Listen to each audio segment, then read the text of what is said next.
Welcome to Storytime Fun, boys and girls. We hope you enjoy.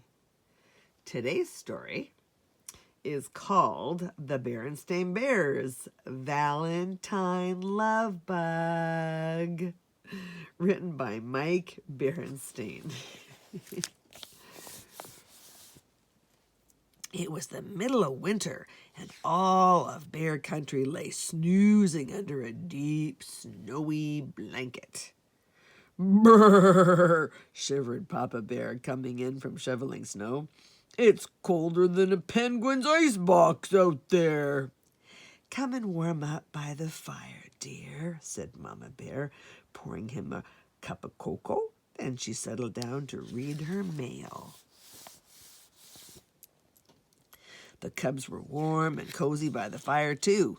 Brother was sorting his baseball cards and dreaming of spring. Honey was seeing how high she could stack her blocks. Sister was making valentines for all the upcoming school Valentine's Day parties. It was still 2 weeks away coming up, but it couldn't come soon enough for Sister. It may be cold outside, she sighed, but Valentine's Day makes me feel all warm and cozy inside. Yuck, said Brother. What a little love bug. A love bug, said Sister. That's a great idea. I'm going to sign all my Valentines from the love bug. She began to sign her Valentines that way and added a cute little picture of a heart-shaped ladybug to each one. Mush, muttered Brother. Actually, he rather enjoyed getting Valentines from some of the little girl cubs in his class. But he wasn't going to admit it, especially not to Sister. And speaking of love, said Mama, here's a letter from Cousin Cora. It says she's getting married on Valentine's Day. Married, said Sister, on Valentine's Day? Are we going to the wedding? We certainly are, said Mama. We're all invited, in fact, and she's asked you to be her flower girl. Me, a flower girl, said Sister. I've always wanted to be a flower girl. She felt she had hit the love bug jackpot. Things began to happen in the Bear family's treehouse over the next 2 weeks. Wedding things, packages began to arrive. Are we expecting anything from the bridal shop? Asked Papa, answering the door. Sister and Mama both came running. Yes, we are, they called. It was Sister's dress for the wedding. Oh, isn't it beautiful? She said. You're going to be the loveliest flower girl ever, said Papa. For a little love bug, a Valentine's Day wedding was even better than a school Valentine's Day party. For days, Sister studied wedding books and magazines. She brought one to the dinner table one evening. The flower girl is one of the most charming traditions of the formal wedding, she read. Taking her place in the procession. How cute, said Papa. You're even studying how to be a flower girl. But Mama was thoughtful. It was fine for Sister to take an interest in being a flower girl, but weddings are a pretty grown-up thing. Maybe Sister should be paying more attention to cub things, like the school Valentine's Day party. Besides reading about weddings, Sister talked about them. In fact, she didn't talk about much else. She talked about flowers and invitations and cakes and table settings, makeup and wedding gifts, and more. One night, Mama overheard Sister talking on the phone with her friend Lizzie Bruin. "Of course," said Sister. "Cousin Cora was going to marry that insurance salesman from Grizzlyville, but they had a big fight. And now she's going to marry this fellow from Big Bear City." Said Mama to herself. Gossiping about Cousin Cora breaking up with the insurance salesman from Grizzlyville was definitely not a cub thing. Mama decided it was time to have a little talk with Sister. "My dear," said Mama when Sister was off the phone, "I know that being part of a wedding is a very grown-up and exciting thing.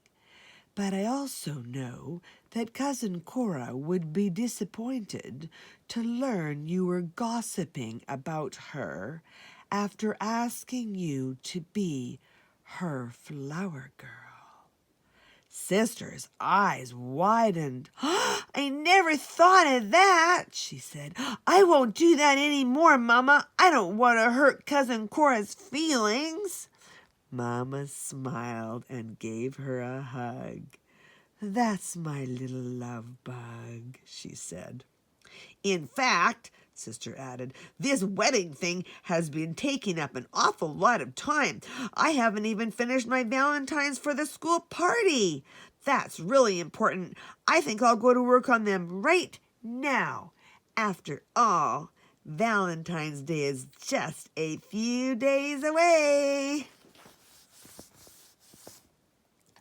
Sister's valentines were soon ready, but there was one more thing to do before the wedding, a rehearsal to make sure things went smoothly. Cousin Cora, her fiancé, family, and friends all gathered at the chapel in the woods. Miss McGriz was in charge. At first, things didn't go too well. Some folks didn't know what to do, but Sister knew her role perfectly.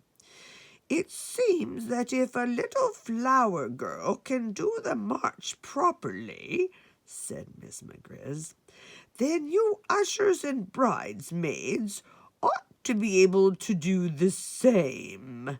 Mama and Papa were very proud of their little flower girl. Valentine's Day came at last, and the school party was a great success. Sister's love bug signature was a big hit. Billy Griswold gave her a nice card with lots of hearts and flowers. Sister had a little crush on him, but she wasn't going to admit it, especially to him. Sister had such a wonderful time at the party, she lost track of time. "Hey, love bug," said Brother, packing up his school things. "It's time to get going." "Huh?" said Sister. "Why?" She was busy talking to Billy Griswold. There's this little thing called a wedding," said Brother. "The wedding," said Sister. "I almost forgot. Come on, we've got to get ready." A little later, the Bear family arrived at the chapel in the woods. They joined the other wedding guests going inside. Sister and the bridesmaids gathered at the door with Miss McGriz, guiding them to their places. Sister looked down at her new dress. It looked a little wrinkly. Oops! But before she had time to worry, the wedding march started playing, and she found herself walking down the aisle. She tossed flowers from her basket as she marched. 1, 2, 3, toss. 1, 2, 3, toss, she whispered to herself. The bride followed and joined the groom. Preacher Brown began the service.